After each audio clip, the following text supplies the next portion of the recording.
Bueno, continuamos con Víctor Cantori y en este caso, Víctor, vamos a dialogar un poquito del dólar. Contanos qué está pasando con el dólar. Bueno, el dólar ha tenido unas semanas con muchísima volatilidad. Bueno, el público argentino es hiper reactivo al tipo de cambio. Bueno, en las últimas semanas había tenido que salir a vender 3.500 millones de dólares. Vencía una porción muy grande del EVAC la semana pasada, el 55%, algo de 630 mil millones de pesos. Esto es el 55% del monto emitido del EVAC. Así que bueno, tenía un desafío, sobre todo porque las monedas del mundo empezaron a devaluarse. ¿Pero por qué empezaron a devaluarse las monedas del mundo? Empezaron a devaluarse porque el bono del Tesoro de Estados Unidos a 10 años, uno de los activos libres de riesgos del mundo, empezó a subir su tasa. Cuando Estados Unidos sube la tasa es equivalente a decir: les pago más por los dólares que traigan aquí a Estados Unidos. Entonces, fondos de todo el mundo salen y se reacomodan en un mapa geopolítico internacional. ¿Qué sucede? Ante esto, el gobierno se vio en una situación, en una disyuntiva. El gobierno estaba tenía dos caminos cuando se asumió el nuevo gobierno: aplicar una política de shock, en donde era sincerar las tarifas y demás, todo muy de golpe, con un costo social y político alto, o un programa gradual.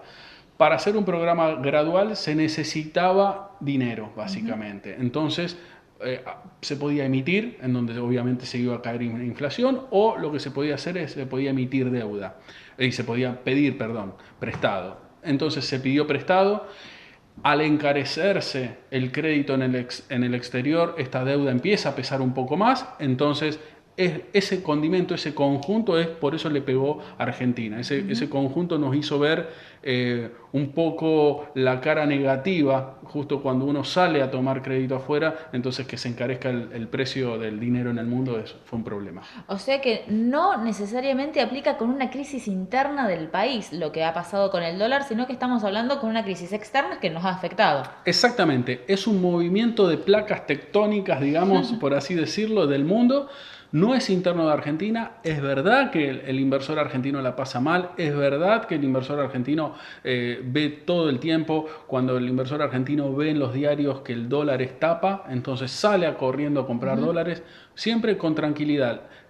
Por ejemplo, sin ir más lejos, hace 2 días el Banco Central no tuvo que intervenir en el mercado.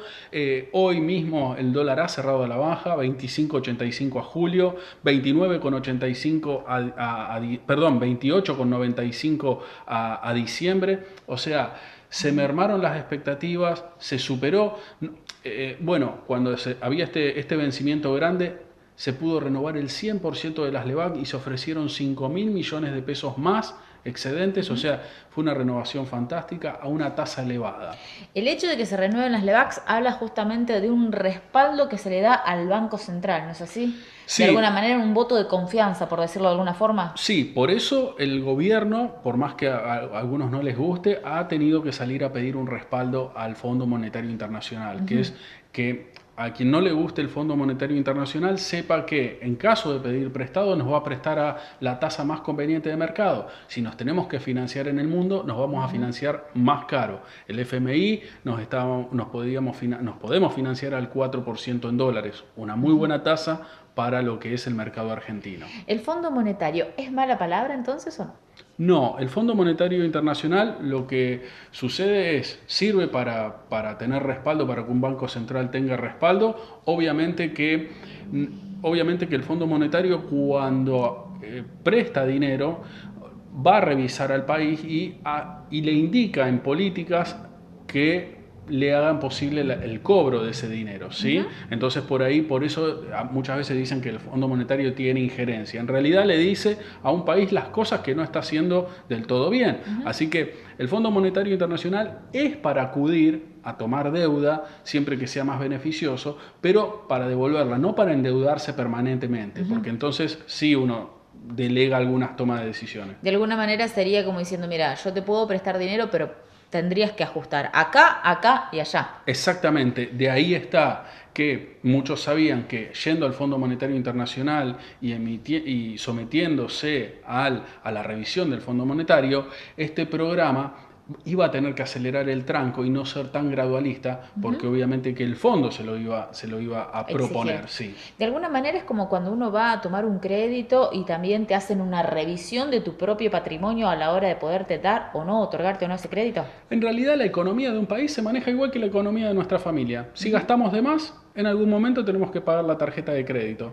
Así que eso, cuando nosotros lo bajamos a tierra, es igual que en una familia. Si alguien le pide dinero a su padre, entonces el padre le va a decir, no, pero fíjate, ahorrar porque no te voy a prestar más. Y bueno, es igual que en una familia, nada más que obviamente cuando influyen tasas de otros países y demás, entonces la cuestión se vuelve un poquito más compleja.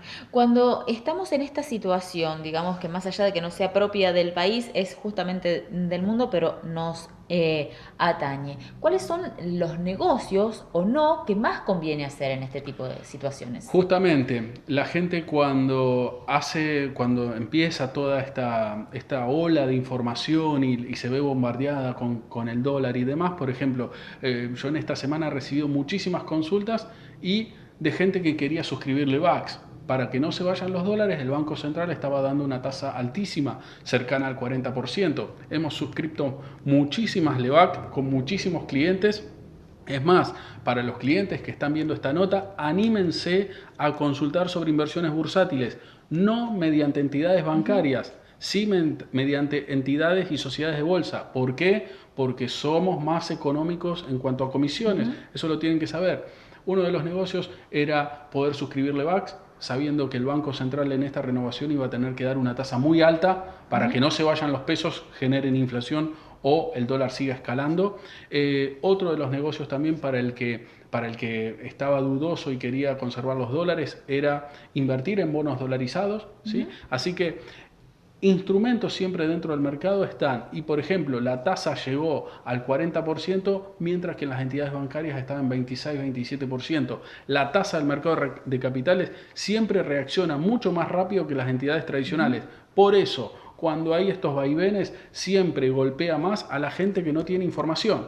O sea, hay mucha pérdida en cuanto a lo monetario, en cuanto a lo financiero, en cuanto al poder adquisitivo, solamente por falta de información. Eso hoy, en el siglo XXI, con el acceso a Internet, hoy no se pueden dar el lujo de perder por falta de información. No podemos dejar de tocar el tema que también surge con toda esta movida cuando uno también habla del mercado inmobiliario. Allí, ¿qué se puede o no se puede hacer o qué es recomendable? Bien, el mercado inmobiliario realmente es el refugio por tradición de los argentinos. Uno dice el mercado inmobiliario es lo seguro. Realmente el mercado inmobiliario tiene un crecimiento en cuanto a rentabilidad en dólares más pequeño, ¿sí? O sea, estamos hablando de 2,5, 3, ¿sí?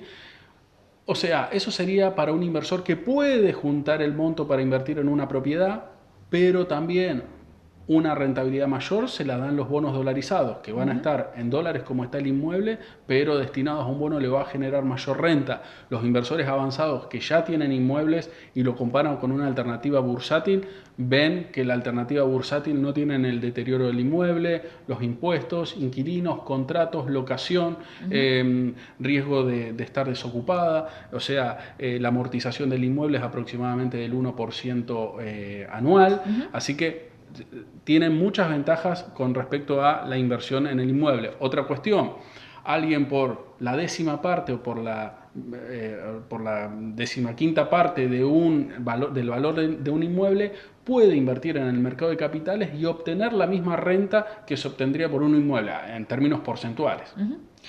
¿Dónde te consultan las personas que ante esta movida quieran justamente tener ese asesoramiento y esa información que es la que está faltando? www.bursatilx.com, todas las vías de contacto. Pueden llamarme al 03471 156 14 234, me escriben ahí. Y ahora próximamente estamos inaugurando oficinas en Cañada de Gómez, en Ocampo 634, así que bueno, los esperamos también para conocer.